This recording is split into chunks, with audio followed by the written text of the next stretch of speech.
어제 가정집 냉장고에서 신생아가 숨진 채로 발견됐다는 소식을 전해드렸는데 발견 당시 집 안에는 무려 5톤 분량의 쓰레기가 가득했습니다.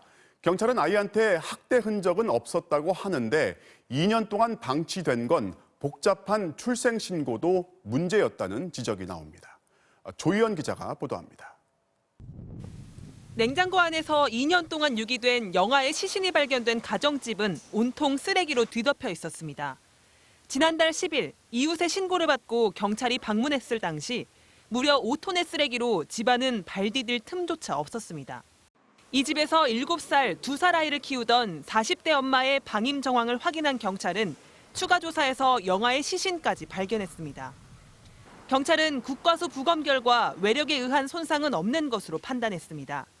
40대 친모는 밖에 나갔다 들어왔더니 아이가 숨져 있었다고 진술했습니다.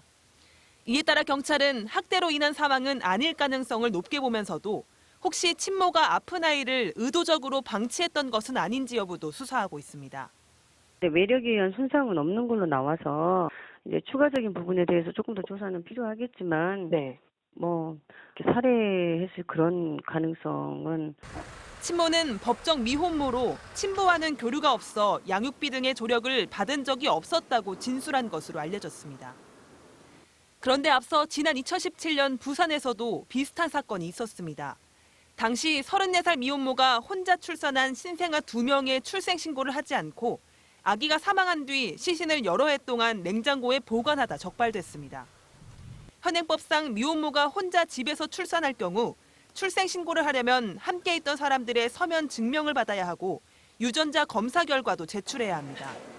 절차가 복잡하다 보니 출생 신고 자체를 꺼리게 되면서 아이들이 사회적 보호의 사각지대에 놓인다는 지적이 나옵니다. 지금 제도는 현재는 내가 안고 내가 데리고 있는데 내 애라고 하는데 유전자 검사를 먼저 하려면 특별 대리인 선임을 또 해야 돼요.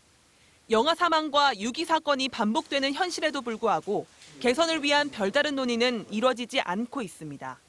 MBC 뉴스 조희원입니다.